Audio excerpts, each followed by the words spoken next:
성경에 보면 여러 제국 얘기들이 많이 나오고 있습니다. 특히 바벨론이라고 하는 나라는 인류 문명 4대 발상지 중에 하나죠. 답게 인류 역사에 큰 족적을 남겼을 뿐만 아니라 특별히 성경 안에서도 이집트 다음으로 자주 언급되고 있는, 특별히 성경 역사에, 신앙 역사에 아주 중요한 역할을 했던 나라가 바로 이 바벨론 제국입니다. 이 다니엘서라고 하는 책은 이 바벨론 제국 시대에 쓰여졌던 책입니다. 그리고 다니엘서 1장부터 4장은 바벨론 제국을 가장 부강한 나라로 세웠던 그 통치자 느부갓네살 왕 시대의 내용을 다루고 있고, 그리고 다니엘서 5장은 이 화려한 바벨론 제국이 그 멸망을 다루고 있는 그런 내용입니다. 이 느부갓네살이라고 하는 사람은 바벨론 제국의 전성기를 이루었던 왕인데, 그런데 그런 그가 죽은 후 약 한 23년 만에 갑작스럽게 나라가 패망하게 된 것입니다. 이 바벨론 제국이 패망할 때 왕은 오늘 본문에 나와 있는 대로 벨사살이라고 하는데, 사실 이 사람은 진짜 왕은 아니었고, 진짜 왕은 그의 아버지 나보니두스라고 하는 사람입니다. 이 사람은 그냥 섭정왕이었어요. 이 나보니두스는 그동안 자기 아버지 느부갓네살이 이루었던 그런 제국이 조금 힘들었어요. 그때 그래서 그 영광을 다시 회복해야 되겠다라는 일념으로 군대를 이끌고 원정길을 자주 나가게 됩니다. 그래서 원정을 나가면 왕궁이 비지 않습니까? 그래서 그 자리에 자기 아들 벨사살을 섭정왕으로 앉혀놓고 원정을 다녔습니다. 그런데 이제 이런 과정 속에서 그 바벨론 제국 내에 메대라고 하는 나라와 바사라고 하는 나라가 힘을 점점 키우다가 두 나라가 연합을 해서 반란을 일으키게 된 것입니다. 그리고 그 두 메대와 바사 두 나라 연합군 중에서 주체는 바로 바사의 고레스라고 하는 사람이 주축이 되었어요. 그리고 이렇게 나보니두스가 원정길을 주력 부대를 가지고 원정길을 나가자 그 틈을 노려서 바벨론 제국을 침략해 왔고 바벨론 성을 포위를 하게 된 것입니다. 그런데 이런 위기 상황에도 당시의 섭정왕이었던 벨사살은 거기에 대해서 별로 개의치 않고 귀인들 1000명을 초청을 해서 왕궁에서 그 잔치를 벌였습니다. 소위 말하면 자기의 그 권세를 대외적으로 과시하기 위한 소위 말하면 허세를 부리게 된 것이죠. 이렇게 적이 침략을 해와서 성이 포위된 상황에서도 이런 무모한 일을 저지르게 된 것은 그만큼 또 자신감이 있었기 때문에 그랬던 것이죠. 절대로 어떤 적도 이 바벨론 성을 무너뜨릴 수가 없다라는 그런 자신감 때문에 그랬던 거예요. 여러분들이 인터넷이라든지 그런 데 들어가셔가지고 한번 검색을 해보면 당시 이 바벨론 성이 얼마나 대단했는가를 알 수가 있어요. 뭐 요즘은 비행기도 있고 또 스텔스기, 그냥 레이더에 걸리지 않는 그런 비행기들도 있지 않습니까? 또 먼 곳까지 포를 쏠 수 있는 수백 킬로 밖에서도 포를 쏘아서 파괴를 시킬 수 있는 그런 무기들이 많이 있지만 고대에는 그런 무기가 없었잖아요. 그러니까 당시 무기 체계를 가지고는 바벨론 성을 무너뜨릴 수가 없었어요. 왜 그러냐 그러면 바벨론 성은 이게 유프라데스라고 하는 그 강이 바벨론 성을 딱 둘러싸고 있었습니다. 그런데 거기다가 이 성의 높이가 100m였대요. 성의 높이가 100m예요. 전체를 다 둘러서. 그리고 그 두께가 30m였어. 그러니까 뭐 우리가 드라마 같은 데 보면은 공성포 돌덩어리로 막 그 성벽을 무너뜨리잖아요. 이게 어떻게 30m나 되는 그런 성벽을 돌덩어리를 가지고 무너뜨릴 수가 있겠어요? 불가능한 일이죠. 그런데 이런 그 성벽이 이중으로 되어 있고 성이 외성이 있고 내성이 있었어요. 똑같은 성벽이 또 성 안에가 또 있었던 거죠.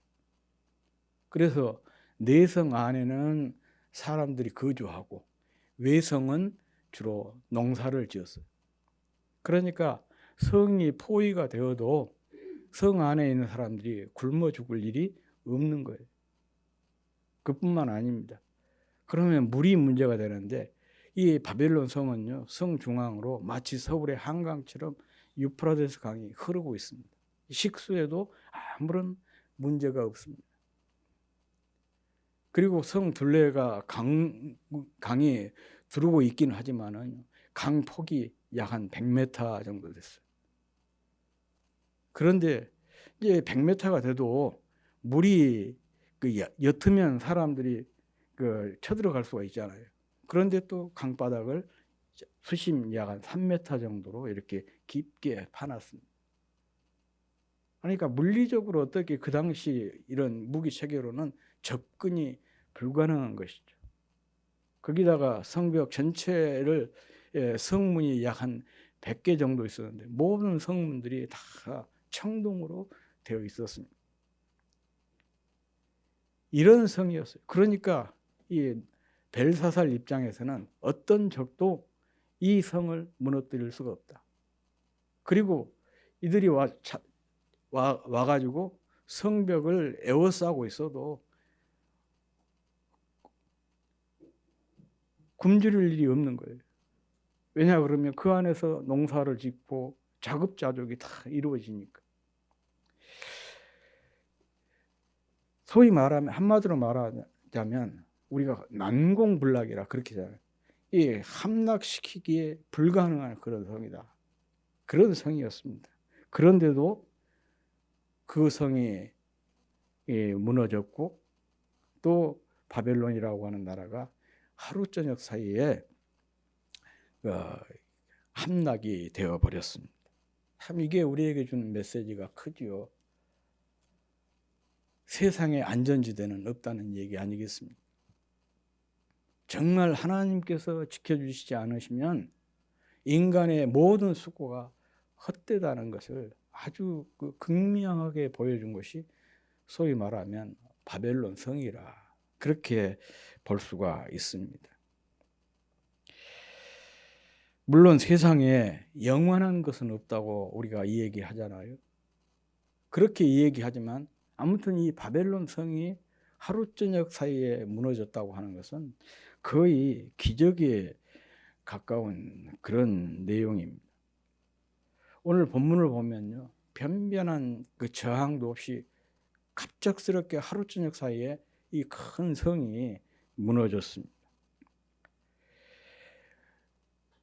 물론 원인 없는 결과가 없다고 얘기하지 않습니까? 마찬가지로 이 바벨론 성이 무너진 데도 원인이 있죠. 그런데 그 원인이 밖에 있는 게 아니고 안에 있었어요. 멀리 있는 것이 아니고 가까운 데 있었다는 것이죠. 그 원인이 뭐냐? 소위 말하면 방심입니다. 이 벨사살이 그렇지 않습니까? 이 막강한 적이 지금 쳐들어와서 성이 포위되어 있는 상황에도 귀인들을 불러다가 잔치를 벌이고 그러면서 자기 권력을 과시를 했어요. 왜 이런 짓을 했을까? 방심 때문에 그런데 왜 이렇게 이런 위기 상황 속에서도 방심하게 되었느냐? 누구도 이 성을 넘을 수 없다라고 하는 지나친 자기 확신, 그 자기 확신에서 비롯된 교만, 그 교만에서 교만이 방심으로 이어지게 되었고, 그리고 그 결과 이 철옹성 같은 난공불락의 성도 하룻밤 사이에 무너지는 그런 일이 일어나게 되었던 것입니다.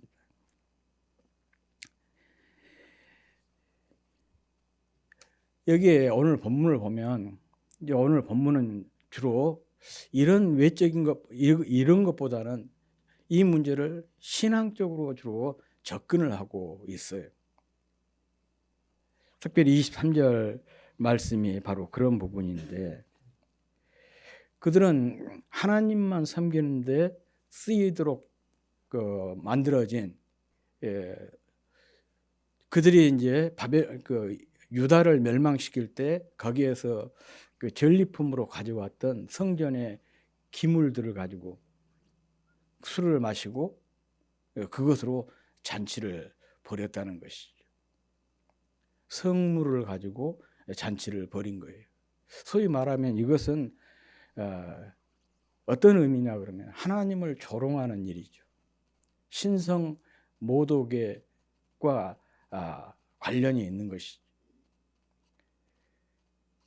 그래서 다니엘이 이 점을 여기에서 심각하게 꼬집고 있지 않습니까? 23절에 보면 도리어 자신을 하늘의 주제보다 높이며 그의 성전 그릇을 왕 앞으로 가져다가 왕과 귀족들과 왕후들과 후궁들이 다 그것으로 술을 마시고, 하나님을 위해서 만들어진 그런 기명들을 가지고 술을 마셨다. 자신들의 여흥을 즐기는 여흥거리로 삼았다. 이것은 바로 하나님에 대한 조롱이 되는 것이고 신성 모독이 된 것이에요.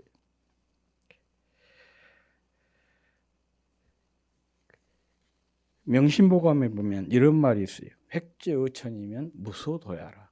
하늘의 죄를 얻으면 빌 곳이 없다. 그런 의미예요. 다시 말하면 하나님께 죄를 지으면 살아날 사람이 없다. 그런 의미입니다. 벨사살이 교만 때문에 방심해서 이렇게 하나님을 조롱하고 신성 모독을 하게 되었고, 그것이 결국은 자신과 그의 나라가 하루 저녁 사이에 폭삭 망하게 되는 원인으로 작용을 하게 되었다는 것입니다. 오늘 본문 앞부분에 보면 이런 사건이 일어나요. 성을 포위하고 있는 적은 생각하지도 않고 즐겁게 기쁘게 이렇게 여흥을 즐기고 있는데 갑자기 하나님의 경고장이 왕궁 벽에 딱 나타났습니다. 그것은 바로 거대한 손이었어요. 성경에는 손가락들 그렇게 표현이 되어 있는데 우리 손에가 손가락이 여러 개 달려 있잖아요. 그러니까 손이 딱 나타난 것입니다. 그리고 그 손이 나타나 가지고 벽에 글을 쫙 써 내려가는 거예요. 그런데 누구도 그 글씨를 읽을 수가 없어요. 글을 읽을 수가 없는 거예요. 한번 생각을 해보십시오. 사람들이 흥겨워 가지고 마시고 먹고 마시고 즐겁게 하고 있는데 갑작스럽게 벽에 거대한 손가락이 나타나 가지고 글자를 쫙 썼는데 그걸 알아볼 수가 없어요. 얼마나 공포스러웠겠습니까? 순간적으로 그 잔치 흥이 다 깨지고 그냥 그 자리가 얼음처럼 굳어버린 것이죠. 붙어버린 것이죠. 그리고 왕 또한 사색이 되어버렸어요. 문제는 그런 현상이 나타난 것도 두려운 일이지만 그 내용이 무엇인지를 모르니까 더 공포스러운 거 아니겠습니까? 그래서 왕이 서둘러 바벨론의 최고의 지혜자들을 다 불러 모읍니다. 그리고 그들에게 그 글자를 읽고 해석을 하도록 얘기를 해요. 거기에 많은 포상금도 걸었습니다. 이것을 읽고 해석한 사람에게는 억만금을 주겠다. 그리고 이 나라에서 셋째 자리를 주겠다. 그렇게 얘기해요.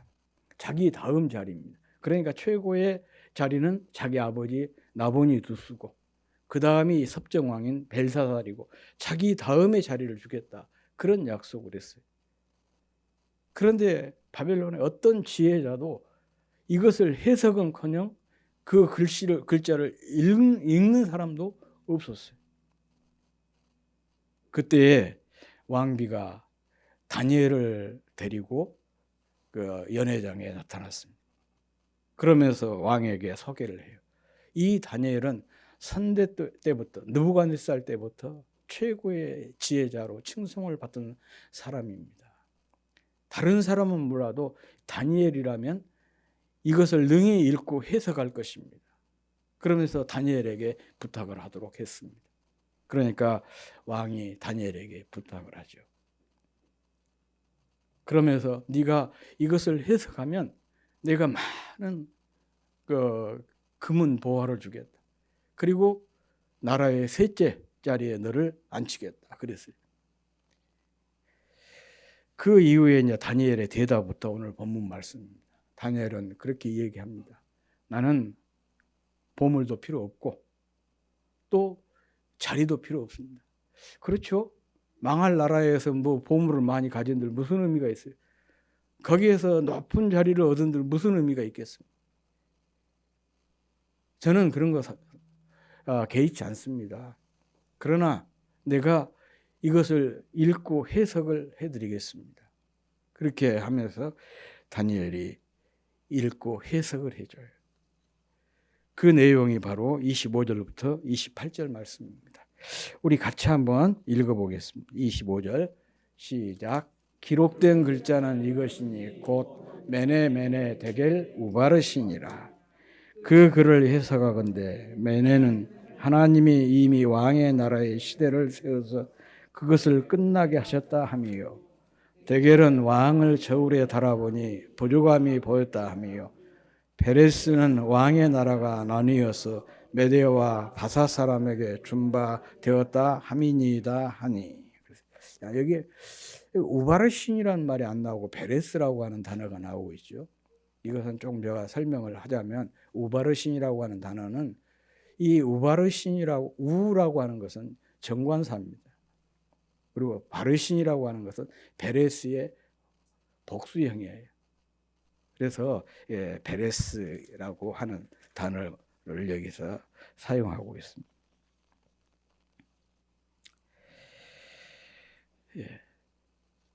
다니엘이 이렇게 이 글자를 읽어주고 글자를 읽어주고 해석까지 했습니다. 그런데 중요한 것은 이 일이 바로 즉시 시행이 되어버린 거예요. 경고와 더불어서 바로 그것이 시행이 되어버렸습니다. 30절과 31절 말씀이 바로 그 내용이잖아요. 같이 한번 읽어보겠습니다. 시작.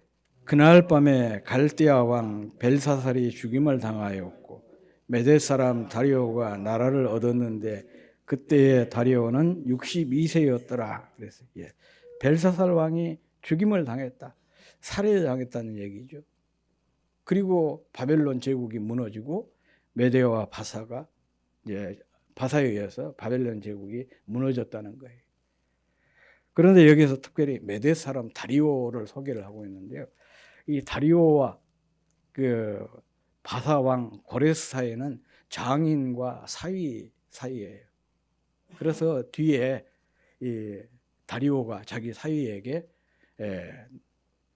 자기 자리를 이렇게 이양을 해서 바사라고 하는 나라가 이제 통치를 하게 된 것이죠. 아무튼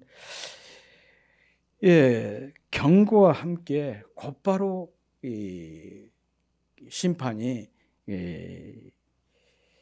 이루어졌습니다. 돌이킬 수 있는 시간이나 기회가 없이 곧바로 그날 밤에 이런 일들이 일어나 버린 것입니다.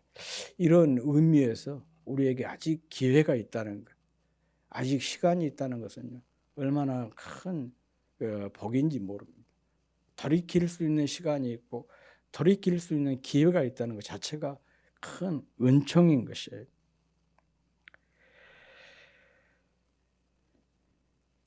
그런데 이 벨사살에게는, 그리고 그의 나라 바벨론에게는 하나님의 경고가 딱 주어지면서 그 기회조차, 시간조차 주지 않고 곧바로 그 심판을 실행시켜 버리셨습니다. 여기서 벨사살에게 보낸 하나님의 경고 메시지는 오늘 우리에게 주는 의미가 여러 가지로 큽니다. 여러 가지로 생각해 볼 수가 있지만 그 중에서 특히 하나님이 어떤 분인가를 이 경고 메시지를 통해서 잘 보여주고 있습니다. 여기에는 적어도 한 3가지 정도의 의미가 있는데, 첫째, 하나님께서는 우리의 모든 것을 다 아신다는 거예요. 메네라고 하는 말이 무슨 말이라고 그랬어요? 하나님께서 다 세워보신다는 거죠. 하나님께서 다 세워보고 계신다, 다 세워보신다는 것은 하나님이 다 아신다, 그런 얘기예요. 예수님도 그렇게 말씀하셨잖아요. 하나님께서는 우리의 머리털까지도 세심 받으신다. 왜 하나님이 하실 일이 없어가지고 우리의 머리털까지 하나씩 세고 계시냐? 그렇게 생각을 하실 수도 있겠지만 그런 의미가 아니잖아요. 그렇게 하나님은 우리에 대해서 속속들이 다 아시는 그런 분이라는 것을 강조하기 위해서 주님께서 그런 말씀을 하신 거죠. 둘째로, 하나님은 분명한 기준을 가지고 우리를 평가하신다는 것입니다. 그 기준에 부합한지 아닌지를 알아보기 위해서 무엇을 하시냐? 달아보시는 거예요. 그게 바로 대결입니다. 대결이란 말이 달아보다, 그런 의미이지 않습니까? 그리고 셋째는 하나님께서 바로 역사의 주관자라는 거예요.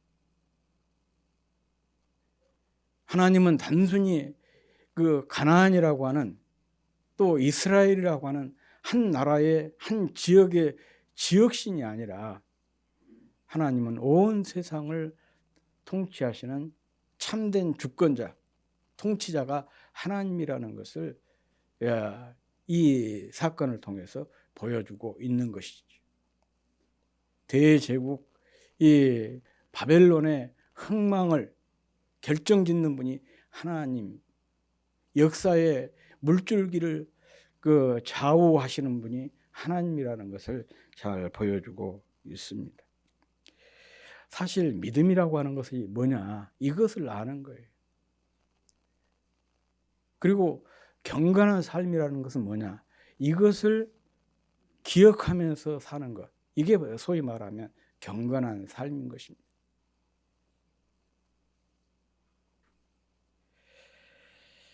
그러므로 우리가 일상에서 늘 깨어 있어서 우리도 다니엘처럼 이런 하나님의 섭리를 깨닫는, 잘 알아차리는 그런 사람들이 참 되었으면 좋겠다 싶습니다.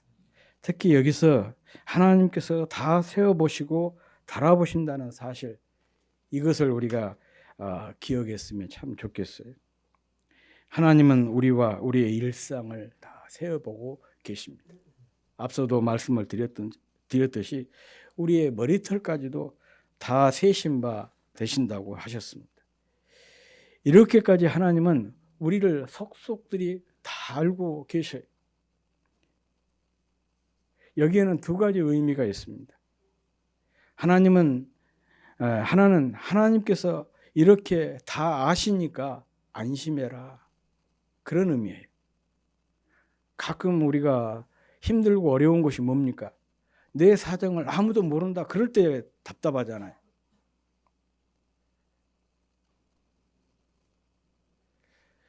욥기를 지금 묵상하고 있는데 욥도 가장 욥이 힘들고 어려운 것이 바로 그것이었어요.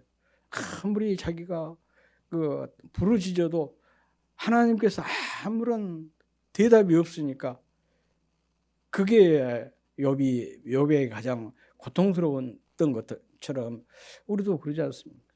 답답한 것이 누구도 내 사정을 몰라. 그럴 때 그게 가장 답답한 일 아니겠습니까? 그런데 적어도 이 본문에서는 우리에게 이 말씀을 통해서 우리에게 주신 것은 바로 그 점이에요.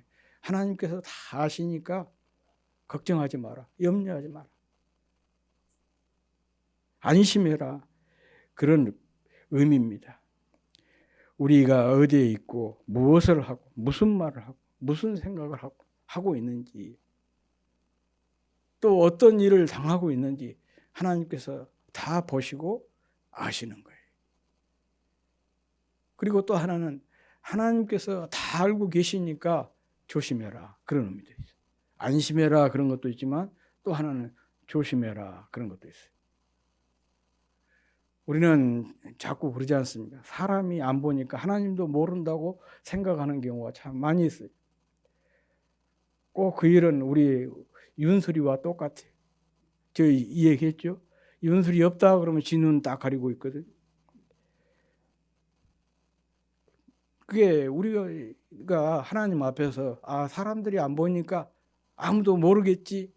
그것은 꼭 그와 같은 거예요. 하나님이 다 보고 계십니다. 그러니까 하나님이 다 아시는 거예요. 이것은 우리에게 큰 위로가 되지만 동시에 또 우리에게는 굉장한 경고가 되는 것이, 경계가 되는 것이죠.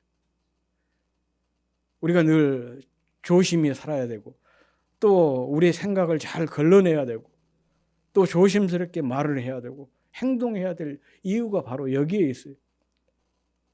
주님께서 다 아시니까. 늘 주님이 듣는다고 우리가 생각을 한다면 우리 언어 생활이 굉장히 많이 걸러질 것 같아요. 주님이 다 보고 계신다라고 생각하면 우리 행동이 사람이 있든 없든 보든 안 보든 우리 행동에 굉장히 우리가 주의를 기울이지 않을까 그런 생각을 해봅니다. 경건이라고 하는 경건 생활이란 기본적으로 여기서 시작이 되는 것입니다. 하나님이 다 보고 아신다. 그 전제에서 우리의 경건 생활이 이루어지게 되는 거예요. 그런 생각이 없으니까 아무렇게나 사는 거 아니겠습니까? 또 아무렇게나 믿는다고 하면서도 아무렇게나 사는 사람들은요, 기본적으로 하나님이 다 보고 계시고 아신다는 생각을 하지 않는 사람이에요. 그러니까 어찌 보면 하나님에 대한 잘못된 생각을 가지고 있는 것이죠. 또한 하나님은 하나님의 기준에 부합한지 늘 달아보시는 분이라는 것입니다. 하나님은 단지 보고만 계시고 또 알고만 계신 것으로 끝나지 않고 당신의 어떤 기준을 가지고 끊임없이 우리를 평가하고 계신다는 거예요. 하나님은 그렇습니다. 보고만 계신 거 아니에요. 알고만 계신 거 아닙니다. 보고 아시면서 우리를 끊임없이 평가하고 있어요. 지금 이 시간에도 내가 지금 주님 앞에서 평가받고 있는 것입니다. 그것을 평가하기 위해서 계속해서 달아보시는 거예요. 달아본다는 것이 평가한다는 것이거든요. 그리고 평가를 한다는 의미 속에는 뭐가 전제되어 있냐? 그 평가의 기준이 있다는 것이죠. 그 기준은 아무도 몰라요. 하나님만 아시는 것이죠. 아무튼 중요한 것은 하나님 자신만 아시는 그 기준을 가지고 우리를 끊임없이 지금 평가하고 계신다. 달아보고 계신다. 우리 생각을 달아보시고 우리 마음을 달아보시고 우리 말과 행동도 달아보고 계십니다. 우리의 믿음도 달아보시고 기도도 달아보셔요. 헌신도 섬김도 우리의 인격도 우리의 영성도 다 달아보고 계신 것입니다. 우리의 선행도 달아보시고 우리의 정성도 달아보시고 우리 충성도 또 우리의 예배 생활도 끊임없이 지금 달아보고 계신 것입니다. 아무튼 하나님은 우리의 모든 것을 달아보고 계십니다. 그리고 평가하고 계신 것입니다. 그런데 문제는 그거예요. 이렇게 세어보고 달아보아서 기준에 미달하는 게 문제죠. 그 기준에 미달했을 때 그러면 반드시 하나님의 심판이 따르게 된다는 것이죠. 우리는 오늘 본문 벨사살과 이 바벨론의 운명을 통해서 이 점을 우리가 확인할 수가 있습니다.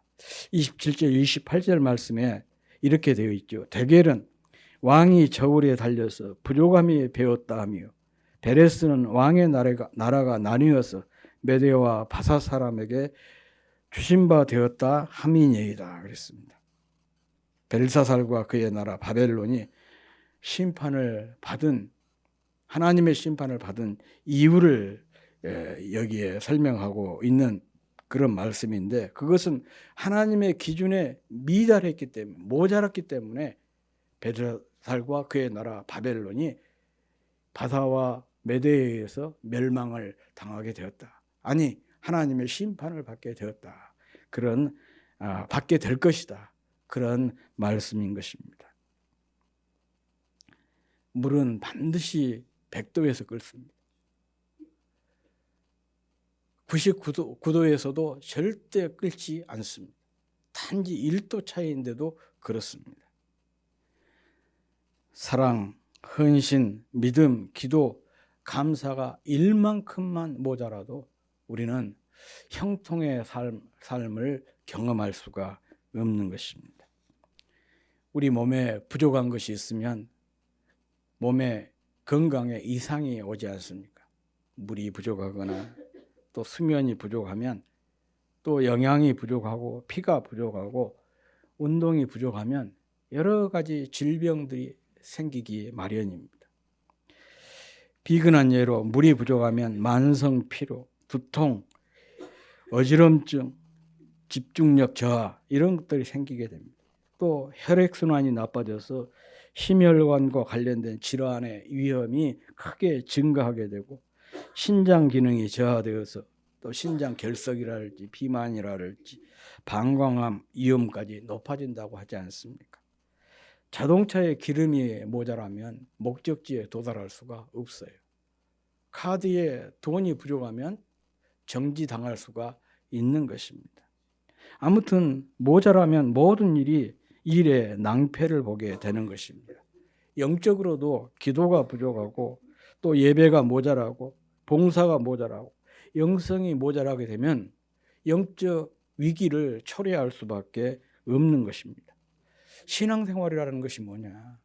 함량 미달인 우리가 그리스도의 장성한 분량에 이르도록 성장하고 성숙하는 것이 신앙생활 아니겠습니까?